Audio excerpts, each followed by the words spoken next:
یہ قرآن کیا بنا کر اتارا گیا ہے؟ ہدی للناس، نمبر 1 تمام انسانوں کے لیے ہدایت ہے، رہنمائی ہے۔ یہ رہنمائی علمی بھی ہے، فکری بھی ہے، نظری بھی ہے اور عملی بھی ہے۔ عملی اعتبار سے انفرادی زندگی کے لیے بھی ہے، اجتماعی زندگی کے لیے بھی، انسانی زندگی کے تمام گوشوں کے لیے رہنمائی اور ایک مکمل انسان کے لیے رہنمائی، پورے انسان کے لیے رہنمائی۔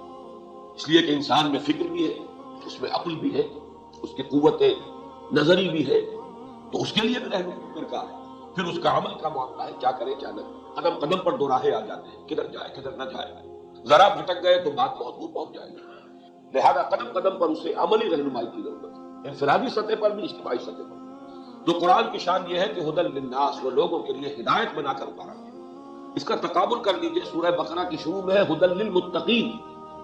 یہ رہنمائی ہے، ہدایت ہے ان لوگوں کے لیے جن میں بچنے کی خواہش ہے، جو غلطی سے بچنا چاہتے ہیں، جو برائی سے بچنا چاہتے ہیں، جن کی اخلاقی حس بیدار ہے، زندہ ہے، وہ لوگ ہیں متقی۔ تو ان دونوں میں ربط یہ ہوا کہ قرآن اپنی جگہ تو تمام انسانوں کے لیے ہدایت ہے، لیکن اس کی ہدایت سے استفادے کے لیے شرط ہے تقویٰ۔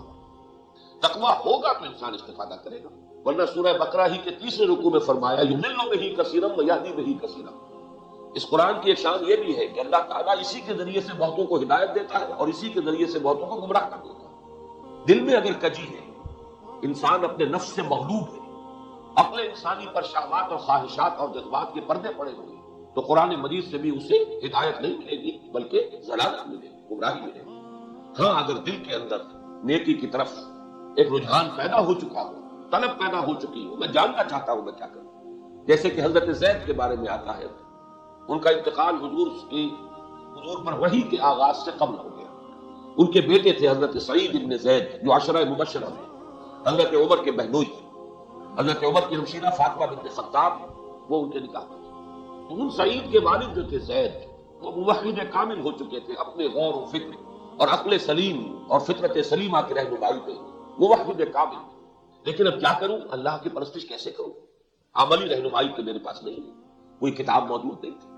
لہذا ان کے بارے میں آتا ہے کہ وہ کعبے کے پردے پکڑ پکڑ کر دعا کیا کرتے تھے، اللہ میں صرف تیری بندگی کرنا چاہتا ہوں، لیکن نہیں جانتا کیسے کروں۔ جن لوگوں میں یہ طلب اور یہ تڑپ پیدا ہو چکی تھی، سوچئے ان کے لیے بعثت محمدی علیہ صاحب الصلاۃ والسلام اور نزول قرآن کتنی بڑی نعمت تھی۔ وہ تو ایسے ہی ہے جیسے پیاسے کو پانی مل جائے۔ آپ کو معلوم ہے کہ پیاسے کے لیے کوہ نور ہیرا جو ہے اس کے اندر کوئی اہمیت نہیں ہے، اسے تو پانی کا گھونٹ چاہیے۔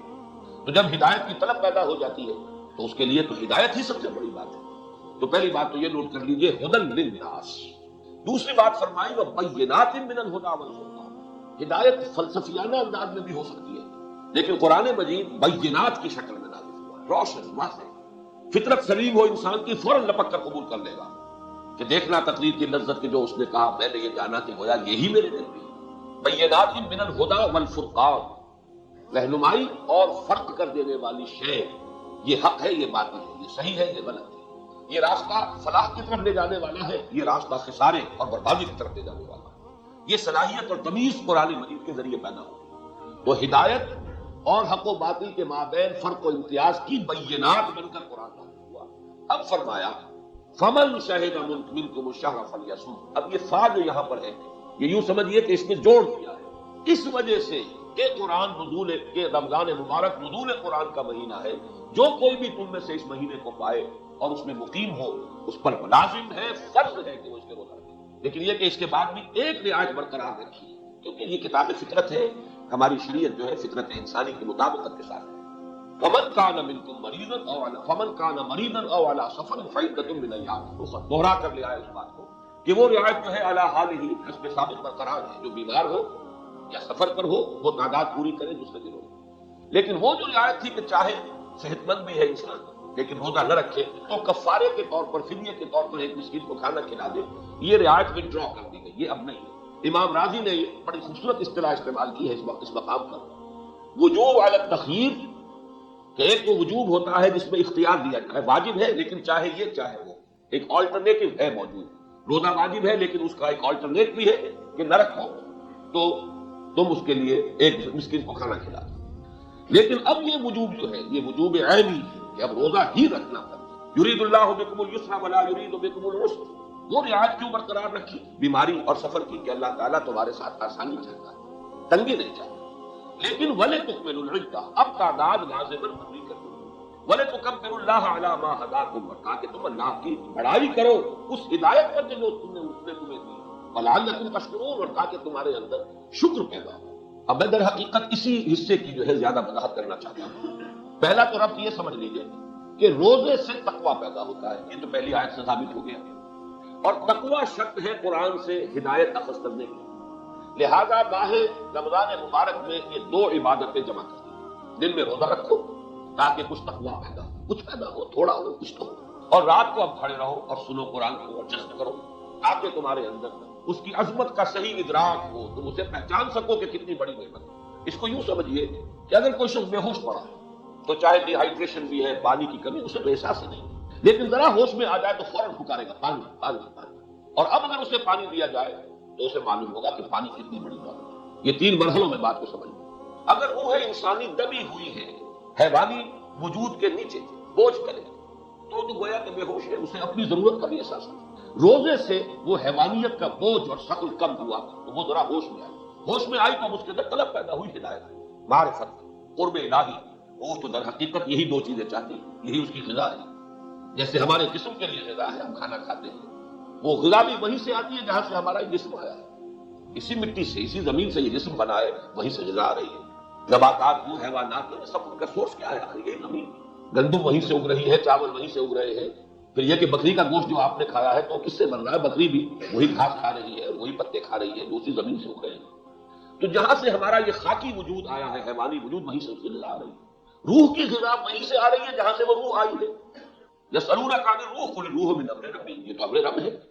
حال ہی میں ہمارا تعارف ہوا ہے، شاہ صاحب ہے، بزرگ شخصیت ہے، بہت ان کے مرید ہیں، عبدالرؤوف شاہ صاحب، اگی ہے ایک جگہ مانسیرا سے ذرا آگے، وہاں کے رہنے والے ہیں. وہ بڑی پیاری بات کہا کرتے ہیں کہ یہ روح اور قرآن یہ تو ایک ہی گاؤں سے آئے ہیں. جیسے آپ کو معلوم ہے کہیں پردیس میں اگر کوئی جاننے والا مل جائے آپ کو اپنے شہر کا، گاؤں کا کوئی آدمی نظر آ جائے، کیسے لپکتے ہیں آپ؟ اسی طریقے سے جہاں سے روح آئی ہے وہیں سے یہ قرآن آیا. اس اعتبار سے روح کی غذا اور تقویت اور تغذیہ کا سامان قرآن. جب تک روح بے ہوش ہے اسے احساس نہیں. روزے نے اسے ذرا بیدار کیا ہے، اس لیے کہ اس پر حیوانیت کا جو دباؤ ہے وہ کم ہو گیا. اب جیسے ہوش میں آتے ہی آدمی پانی مانگتا ہے، ایسے ہی وہ روح جو ہے وہ اپنا تقاضا جو ہے وہ اس کے اندر بیدار ہوا. اب قرآن نازل ہوگا تو اس کی عظمت اور قدر و قیمت کا احساس ہوگا. یعنی صوم رمضان کی جو دو نتیجے نکلے، وَلِتُكَبِّرُوا اللَّهَ عَلَىٰ مَا هَدَاكُمْ. دیکھیے پیاسے کو پانی مل جائے تو فوراً کہے گا الحمدللہ، اللہ اکبر. اسی طرح جب روح انسانی کو یہ اپنی ضرورت کی شے ملی جس کی اسے پیاس تھی تو تکبیر جو ہے اور حمد اور ثنا اللہ کی وہ اس کے گہرائیوں سے برآمد ہو. وَلَعَلَّكُمْ تَشْكُرُونَ، اور تاکہ تم شکر کر سکو. دیکھیے شکر کسے کہتے ہیں؟ امام راغب اصفہانی رحمہ اللہ نے 3 درجے شکر کے معین کیے. پہلے ہے شکر بالقلب، بالجنان. انسان کو کسی شے کی عظمت کا احساس ہو، شعور ہو، تبھی تو شکر کرے گا. ایک بچے کے ہاتھ پر آپ ہیرا رکھ دیجئے، اسے کیا پتا آپ نے کیا رکھا ہے؟ وہ سمجھے گا شاید کانچ کا ٹکڑا ہے. تو قدر و قیمت کا احساس اور شعور اور ادراک یہ شکر کی پہلی شرط ہے. جتنا شعور ہوگا اتنا ہی شکر ہوگا. پھر شکر باللسان، زبان کے ذریعے. اس کی بھی قرآن مجید میں اللہ تعالیٰ نے خود ہی تلقین فرما دی. قرآن کی تنزیل پر، قرآن کے نازل کرنے پر میرا شکر ادا کیا کرو. کن الفاظ میں؟ الحمدللہ الذی انزل علی عبدہ الکتاب ولم یجعل لہ عوجا. کل حمد، کل ثنا، کل شکر، کل سبحان، کل تعریف اس اللہ کی ثناوار ہے جس نے اپنے بندے پر صلی اللہ علیہ وسلم یہ کتاب نازل فرمائی ہے. اس میں کوئی کجی نہیں رکھی، بینات ہے، ایک پیج نہیں ہے، پہیلیاں نہیں بجھوائی ہے، فلسفیانہ الجھی ہوئی بحثیں نہیں ہے. تو یہ ہے شکر باللسان. اب شکر کی آخری اور بلند ترین منزل ہے اس نعمت کا حق ادا کرنا. میں نے کئی مرتبہ مثال دی ہے سادہ سی کہ کوئی والد اپنے بچے کے لیے، بیٹے کے لیے کتاب لائے، بڑی قیمتی، بہت ہی عمدہ کتاب. بچہ مہذب تھا، اس نے تھینکس بھی ادا کر دیا، تھینکس دے دیا، لیکن پھر کتاب کو رکھ دیا، پڑھائی نہیں. تو ناشکری کی کہ نہیں کی؟ چاہے زبان سے وہ ایک تمدنی جو روایت ہے اس کے اعتبار سے شکریہ ادا کر دیا، لیکن حسن شکریہ تو ہوتا اگر وہ اس کتاب سے فائدہ اٹھاتا، اس میں جو علم ہے، حکمت ہے، اس سے استفادہ کرتا، اپنے فہم کی ترقی کا ذریعہ بنتا. تو نعمت کا حق ادا نہ کیا جائے تو پھر یہ کہ وہ ناشکری سب سے بڑی ناشکری ہے، چاہے زبان سے شکر ادا کر دیا. تو فرمایا وَلِتُكَبِّرُوا اللَّهَ عَلَى مَا هَدَاكُمْ وَلَعَلَّكُمْ تَشْكُرُونَ، اور تاکہ تم شکر کرو اس کا حق ادا کرو۔ اسی کے حوالے سے آج میں آپ سے عرض کرنا چاہتا ہوں کہ میں نے جو اب ربع صدی مکمل کی ہے، 25 برس ہو گئے، 67 میں لاہور منتقل ہوا، 90 آ گیا، ایک ربع صدی میں نے لگائی ہے کس کا؟ دعوت رجوع الی القرآن، قرآن کی طرف لوگوں کو متوجہ کرنا، راغب کرنا۔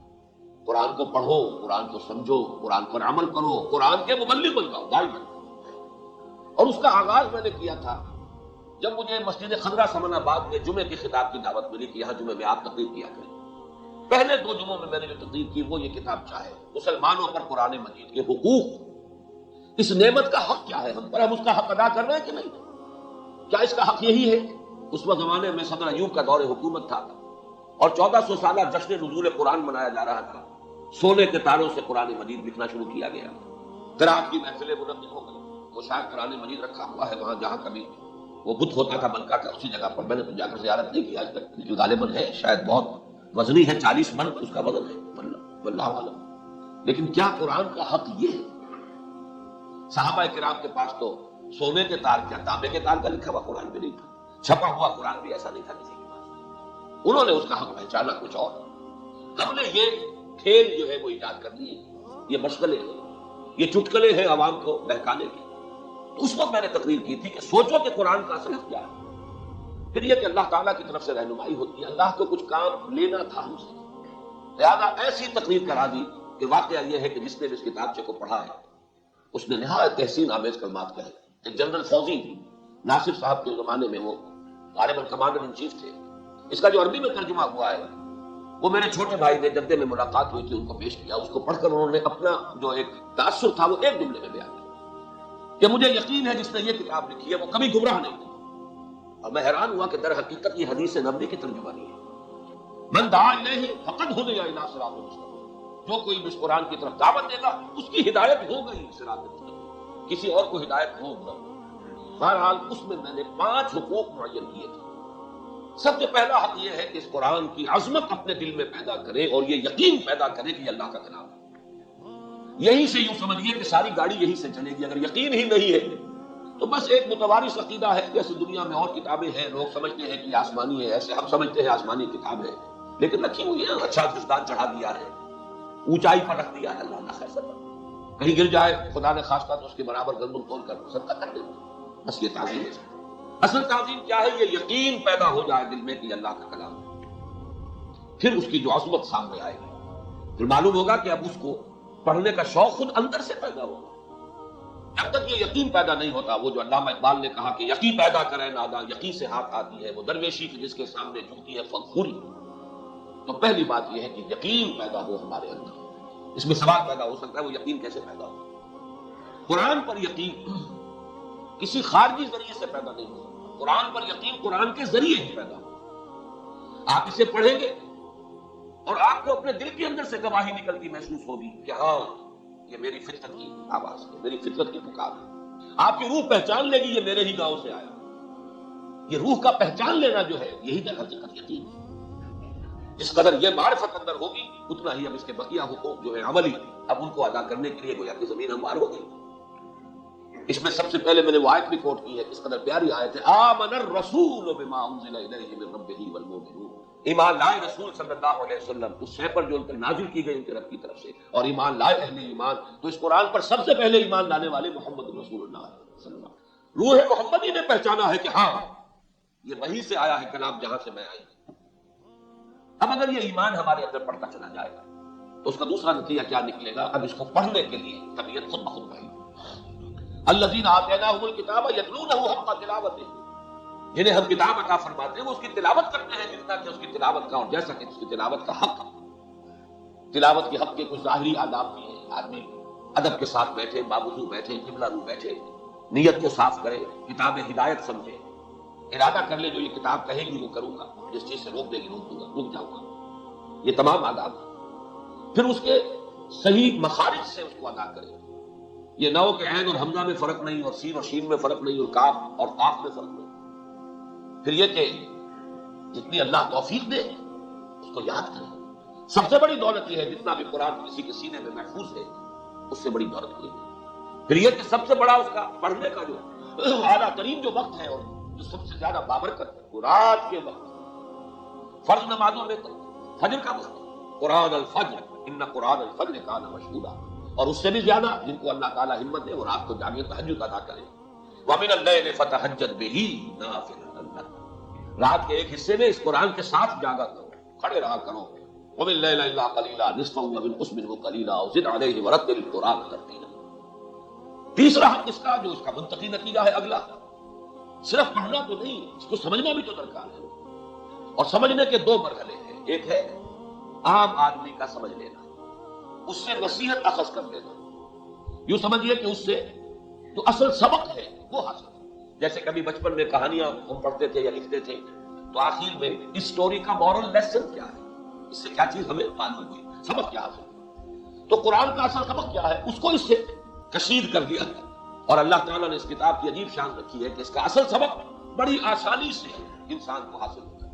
معمولی عربی آتی ہو، ترجمے کا واسطہ درمیان میں نہ ہو. ترجمے سے جب آپ پڑھتے تسلسل نہیں رہتا، اس لیے کہ ابھی آپ نے اصل عبارت پڑھی. پھر جو ہے قرآن سے سبق اور نصیحت اخذ کرنے کے لیے بھی اتنی عربی ضرور ہونی چاہیے کہ آپ روانی کے ساتھ پڑھ رہے ہیں اور اس کا مفہوم آپ کے ذہن اور قلب پر اترتا چلا جائے. اسی کو کہا اقبال نے، تیرے ضمیر پہ جب تک رہو نزول کتاب، گرا کشا ہے ناراضی نہ صاحب کشا. لیکن اگلا مرحلہ ہے سمجھنے کا تدبر. تدبر کہتے ہیں گہرے غور و فکر. پہلے مرحلے کے لیے قرآن خود کہتا ہے، 5 دفعہ کہا ہے، 5 یا 4 مرتبہ سورہ قمر میں، وَلَقَدْ يَسَّرْنَا الْقُرْآنَ لِلذِّكْرِ فَهَلْ مِن مُدَّكِرٍ. تذکر نصیحت اخذ کرنے کے لیے تو ہم نے قرآن کو بہت آسان بنا دیا. تو ہے کوئی جو اس سے نصیحت اخذ کرنا چاہے؟ بہت سے حضرات کو شاید یاد آ گیا، اور اس کی ایک مثال دیا کرتا ہوں کہ سمندر میں آپ کو معلوم ہے تیل بردار جہاز چلتے ہیں، کوئی ٹینکر اگر اس میں سے اگر تیل جو ہے لیک کر جائے تو تیل جو ہے سطح سمندر کے اوپر ہی رہتا ہے، نیچے نہیں جاتا. تو سمندر کی گہرائی تو بہت ہے، 6 میل ہے کہ 8 میل ہے کہ 5 میل ہے گہرائی، لیکن تیل تو اس کی سطح پر ہے. تو قرآن تدبر کے اعتبار سے تو انتہائی گہرا ہے، اس کی کوئی طے ہے ہی نہیں، لیکن اس کا جو سبق ہے وہ اس کی سطح پر وہ تمثیل بہترین. تیل اس کا جو ہے اصل، اس کا روغن جو اس کا اصل حاصل ہے، لب لباب ہے، وہ اس کی سطح پر ہے. لیکن تدبر کے اعتبار سے قرآن میں ہو غوطہ زن ہے مرد اس غوطہ زنی کی شرائط بڑی کڑی ہے. پوری زندگیاں کھپا کر بھی کوئی شخص یہ نہیں کہہ سکتا کہ میں اس کی تہ تک پہنچ گیا. تدبر قرآن افلا یتدبرون القرآن ام علی قلوب اقفالها، کیا یہ قرآن پر تدبر نہیں کرتے، غور نہیں کرتے؟ اب اس کے بعد چوتھا حق ہے. یہ ساری چیزیں کس لیے درکار ہے کہ اس پر عمل کیا جائے. عمل کے بھی 2 درجے ہیں، یہ میں خلاصہ بیان کر رہا ہوں اس کتاب کا. اس میں تو بڑی مفصل بحثیں ہیں، اس میں ثقیل اصطلاحات ہیں، اس میں بہت فلسفیانہ بھی بات انداز موجود ہے. اور یہ شکایت بھی ہے لوگوں کو کہ اس کی زبان مشکل ہے. یہ میری مشکل ہے کہ میں مشکل ہی لکھ پاتا ہوں، آسان زبان جو ہے تقریر میں تو میں استعمال کر لیتا ہوں، تحریر میں مجھے کرنے کی عادت نہیں. بہرحال جو اب چوتھا مرحلہ ہے وہ کیا ہے، اب عمل کرے. اور اللہ نے توفیق دی کہ میں نے اس کے لیے اس کتاب میں جو قرآن کی اصطلاحات ہیں ان سے روشناس کرا دیا. تذکر بالقرآن، تدبر قرآن. اسی طریقے سے عمل بالقرآن کی 2 اصطلاحات ہیں. حکم بالقرآن یعنی انسان کی رائے قرآن کے ساتھ ہم آہنگ ہو جائے. جو قرآن کہتا ہے وہی میرا فیصلہ، جو قرآن کہتا ہے وہی میری رائے. رائے ہی سے عمل ہوتا ہے. پہلے آپ کی کوئی رائے بنتی ہے اور پھر اس رائے کے مطابق آپ کا عمل ہوتا ہے. آپ کی رائے ہے یہ سودا اچھا ہے، آپ سودا کر لیں گے. آپ کی رائے نہیں بھائی اس میں رسک زیادہ ہے، آپ وہ سودا نہیں کریں گے. تو رائے بن جائے انسان کی قرآن کے مطابق، ہر رائے وہ قرآن ہی سے دے رہا ہو. جیسے اس حدیث میں جس کا آخری ٹکڑا میں نے ابھی آپ کو سنایا، من دعا الیہ فقد ہدی الی صراط مستقیم، اس میں یہ من حکم بہ عدل، جس نے کوئی رائے قائم کی اور فیصلہ دیا اس قرآن کے ذریعے، اس نے عدل کیا. ایک اس سے بھی زیادہ جامع اصطلاح ہے اقامت قرآن، قرآن کو قائم کرنا. اقیموا التوراۃ والانجیل کہا گیا اہل کتاب سے، یا اہل الکتاب لستم علی شیء حتی تقیموا التوراۃ والانجیل. اہل کتاب تمہاری کوئی بنیاد نہیں، جڑ نہیں، جب تک کہ تم تورات اور انجیل کو قائم نہیں کرو. یعنی اس کا پورا نظام جو ہم نے احکام دیے نافذ کرو. تو قرآن مجید ایک نظام حیات لیے ہوئے ہے. اس میں احکام ہیں، فوجداری کے احکام ہیں، دیوانی احکام ہیں، مالی امور سے متعلق احکام ہیں، آئینی قوانین ہیں. بڑے تفصیلی رات ہی ہم نے وہ 4 رکوع پڑھے ہیں دورہ ترجمہ قرآن میں. یہ سب کس لیے ہے؟ صرف تلاوت کر کے ثواب حاصل کرنے کے لیے، یا انہیں نافذ کرنا ہے، ان کو قائم کرنا ہے. پورا نظام عدل و قسط جو قرآن نے دیا اسے برپا کرنا ہے. تو عمل بالقرآن کے یہ 2 حصے ہو گئے. انفرادی سطح پر حکم بالقرآن، میری رائے وہی ہو جو قرآن کی ہو، تو میرا عمل جو ہے قرآن کے مطابق ہو. اور اقامت قرآن، قائم کرو اس قرآن کو، یعنی قرآن کے نظام کو جو قرآن نے دیا، تو اس کی جد و جہد کرو. اس کے لیے تن من دھن لگا دو، اس کے لیے جان دینی پڑے تو جان دو۔ اور آخری حق اس قرآن کا کیا ہے؟ تبلیغ و تبیین، اس کو واضح کرنا اور لوگوں تک پہنچانا۔ یہ اللہ کا کلام ہے، لوگوں کی ہدایت کے لیے نازل ہوا ہے، لیکن انہیں پہنچایا جائے گا تبھی تو امکان ہے کہ وہ اسے اختیار کریں اور قبول کریں۔ خدا نہ خواستہ اگر محمد رسول اللہ اس کو نہ پہنچاتے تو کیسے ایمان لے آتے صحابہ؟ کیسے اسلامی انقلاب برپا ہوتا؟ کیسے ذہن بدلتے؟ کیسے سیرتیں بدلتی؟ کیسے کردار بدلتے؟ کیسے نظام بدلتا؟ اس پورے پروسیس کو تبلیغ سے شروع کیا، پہنچاؤ۔ یا ایھا الرسول بلغ ما انزل الیک من ربک، اے رسول پہنچا دو جو کچھ کے نازل کیا گیا ہے آپ کی طرف، آپ کے رب کی طرف سے۔ یہ فرض ہے محمد رسول اللہ صلی اللہ علیہ وسلم۔ لیکن جیسا کہ آپ کو معلوم ہے، ہم اس پر فخر بھی کرتے ہیں کہ حضور کی بعثت تو ہے تمام نوع انسانی کی طرف اور تا قیام قیامت، یعنی ٹائم اینڈ اسپیس دونوں کے اعتبار سے لامتناہی ہے یہ قرآن مجید اور حضور کی بعثت۔ ایک تو ہے ھدی للناس، تمام نوع انسانی کے، اور پھر یہ کہ ہمیشہ ہمیشہ کے لیے تا قیام قیامت اب یہی ہدایت نامہ ہے۔ بقول علامہ اقبال، نوع انسان پیام آخری حامل رحمت للعالمین۔ حضور کی شان یہ ہے کہ آپ رحمت للعالمین ہیں، اور یہ قرآن یہ ھدی للعالمین بن کر نازل ہوا، تو اب پہنچانا ہوگا نا۔ اسی لیے خطبہ حجۃ الوداع کے اختتام پر حضور نے پہلے تو صحابہ جو موجود تھے ان سے اقرار کروا لیا، انا بلغت، لوگوں میں نے پہنچا دیا کہ نہیں؟ اور سب نے جب کہا بیک زبان انا نشہد انک قد بلغت وادیت ونصحت، کہا حضور ہم گواہ ہیں، ہم گواہی دیتے ہیں آپ نے حق تبلیغ ادا کر دیا، حق نصیحت ادا کر دیا، حق امانت ادا کر دیا۔ پھر آپ نے آسمان کی طرف نگاہ اٹھائی، بارگاہ خداوندی میں عرض کیا، اللہم اشہد، اے اللہ تو بھی گواہ رہے، میرے کندھے سے یہ بوجھ اتر گیا، میں نے انہیں تیرا کلام پہنچا دیا۔ لیکن اب آئندہ کے لیے حکم دیا، فلیبلغ الشاہد الغائب، اب پہنچائیں وہ جو یہاں ہے ان کو جو یہاں نہیں۔ اب یہ کندھے سے میرے یہ بوجھ اتر کر تمہارے کندھے